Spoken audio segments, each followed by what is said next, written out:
We are set up at the lathe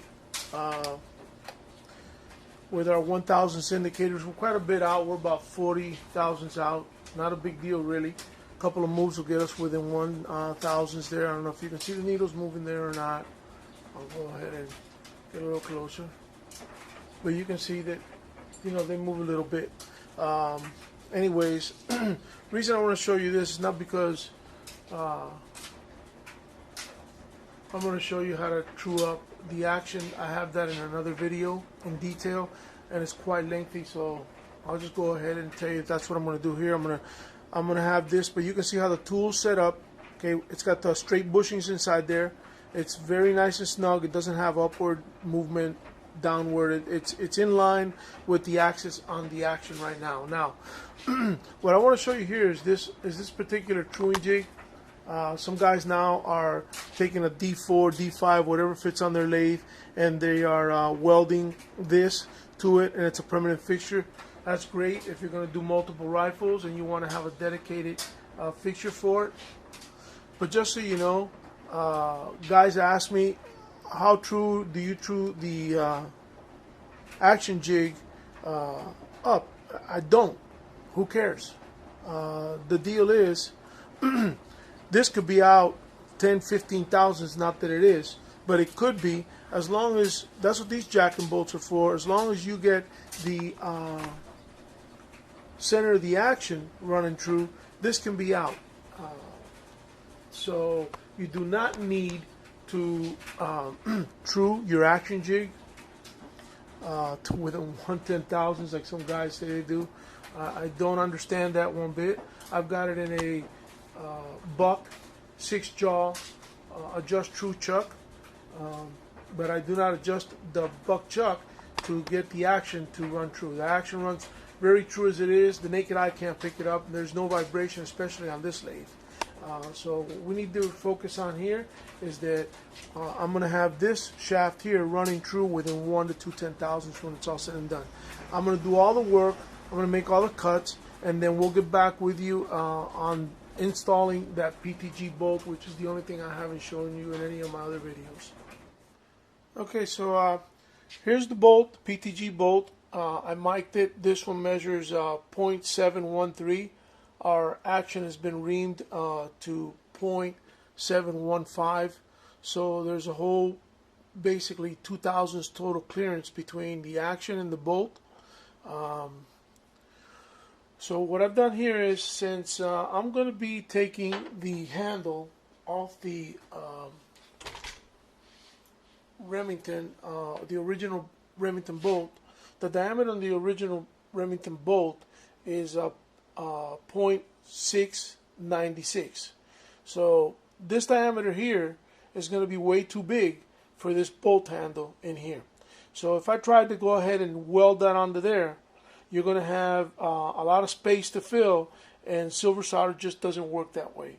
If you do that, you're just going to end up with a buildup of silver solder in the high spot here, and it's going to eventually break off. So those are some of the handles that you hear that people break off. They weren't properly silver soldered back on. By the way, silver solder is not solder like you would find in plumbing. So what I'm going to do is make a cut from the back of the bolt body here to where the front of this handle goes, down to the required 0.696.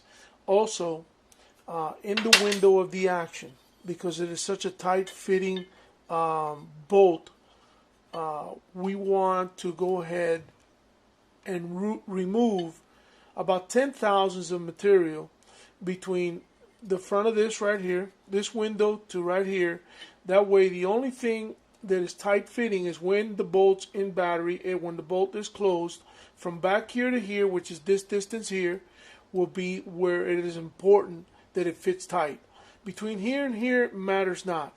So it'll fit tight in this front area here, which is inside the action here, and inside here, which is this little spot right here. We'll leave that alone, those two areas, and yet the bolt, once you open it and move it back just about an inch, it's going to be sloppy, and it's going to feel like it's going to just go in and out real easy.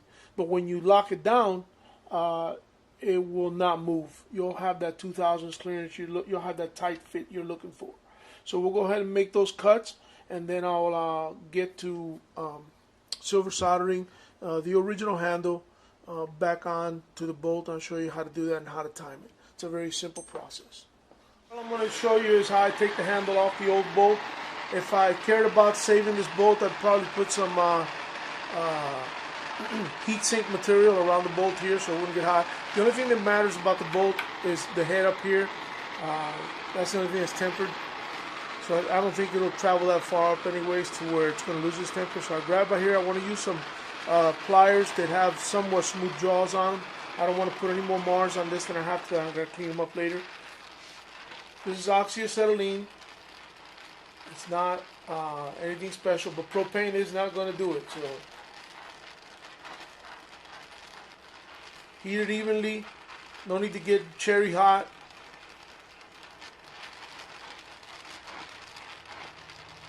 Remember, it's just a very thin layer of silver solder between the two metals.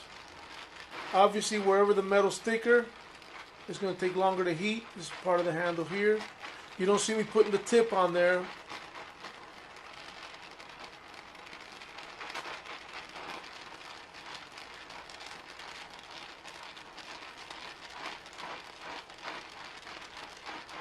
When it's all melted in there, it'll just come right on off. When it's ready to come off, it'll come off. Don't start prying back and forth. You'll end up bending the handle out of shape. Then you'll wonder what's wrong later when you try to reinstall it.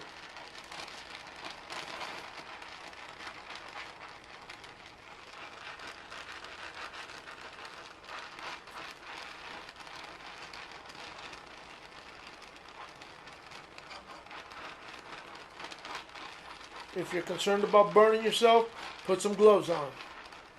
Wear your safety glasses. And it comes off that easy. When it's ready, it comes off real easy. It's red hot. Obviously, you don't touch that with your hands.